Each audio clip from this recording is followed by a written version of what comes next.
Kainda di tengah biar diapit sama dua pengacara. Kenda di tengah. Iya. Kenda di tengah sini Kenda. Saya biar dapat angle itu. Angle baris krimnya kelihatan. Iya. Ntar Ya, ya. foto dulu 1, 2. Siapa yang bisa ngambil juga? Tadi kasih sama dia. Tadi kasih sama dia. Yang ini langsung nanti ya? Nanti saya taruh ya. Saya Saya ambil. Nanti saya ambil. Nah ini saya ingat yang mumpung hari ini juga. Iya.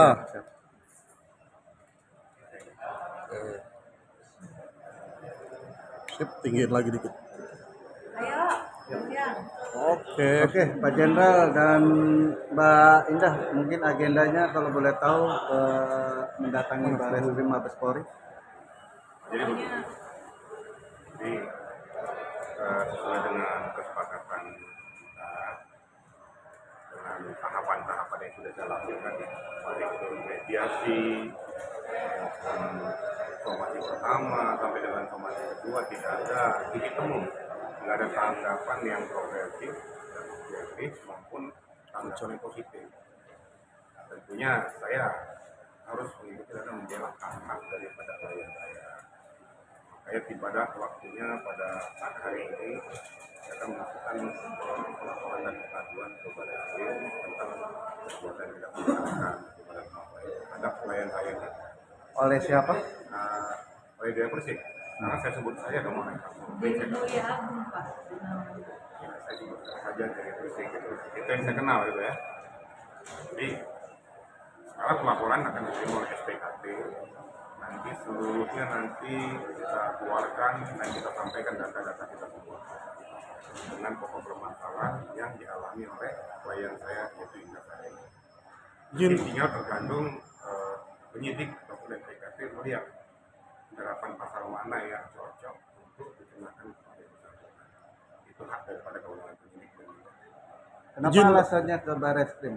Karena kan ini ada terkait undang-undang ITE atau apa? Bukan. Karena kebetulan kan lokus deliknya kan di mana.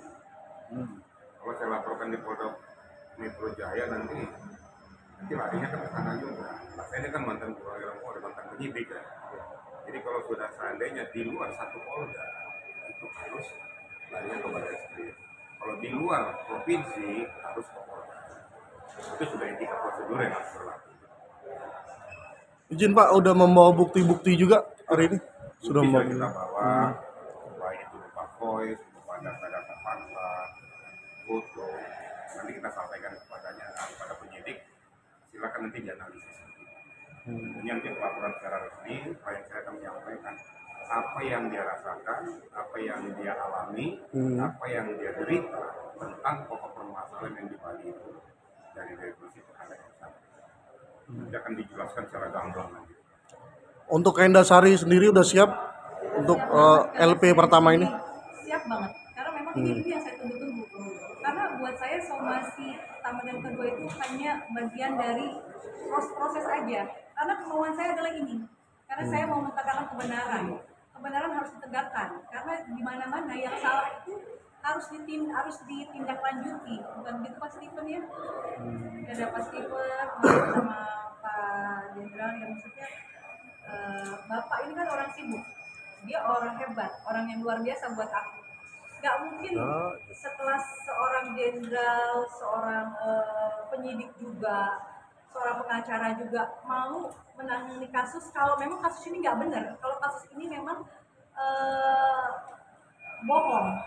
Yang ada dia bohong, dia selalu memutarbalikkan fakta di setiap pembicaraan dia, di setiap dia live. Memutarbalikkan faktanya yang luar biasa. Jadi saya dibilang katanya sebagai tamu di rumahnya, pengintil dan lain-lain, itu semua memutarbalikkan fakta bahwa dialah yang selalu teleponin saya untuk menemani dia.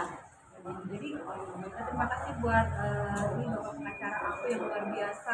Pak Jenderal ini sibuk banget loh. Makanya kalau misalkan kasus ini hanya kasus main-main atau tidak benar, atau saya merekayasa kasus, nggak mungkin pengacara saya mempertaruhkan jabatannya. Ini bukan orang biasa, orang luar biasa buat saya. Bismillah. Di kasus ini saya banyak yang menyemangati saya, maju terus pantang mundur karena kebenaran harus ditegakkan. Oke, kerugian apa aja sih sehingga harus melaporkan ke Bareskrim? Jadi gini, bukan masalah harus dilaporkan ke Barreskrim ya. Di mana saja tingkat kepolisian tuh masyarakat punya hak untuk ngomong. Saya sampaikan tadi kebetulan bahwa lokus deliktinya tadi adalah di Polda Bali.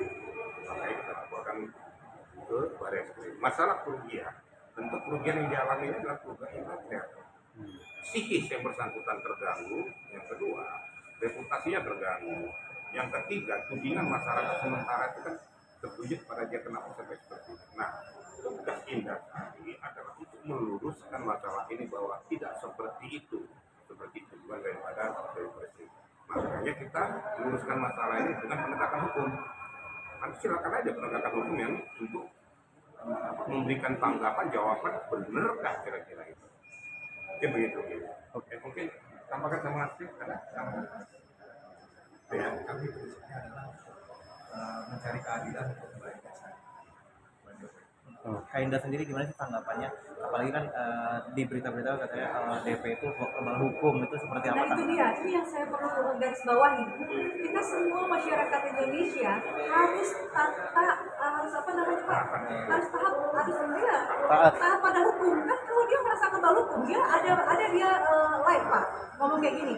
Ingat kasus SJ zaman Pak, dia merasa di belakangnya ada backing. Di sini saya akan bilang, kita masyarakat Indonesia yang taat hukum, ketika yang salah harus dihukum. Itu aja. Tidak ada istilah kebal hukum itu tidak ada. Semua warga negara hanya sama. Tapi apa sih materi yang udah Mbak Indah keluarkan untuk DP sendiri? Ya, materi tadi seperti nanti materinya nanti disampaikan di SPKP ya. Sudah mencemarkan nama baik Oke. Pak. Ya, sudah. Sip. Itu aja ya. Oke, pemirsa Nintat Official dan media, tadi Kak Indah Sari bersama kuasa hukum sudah memberikan statement dan sekarang mau masuk ke Mabes Polri. Oke, sip.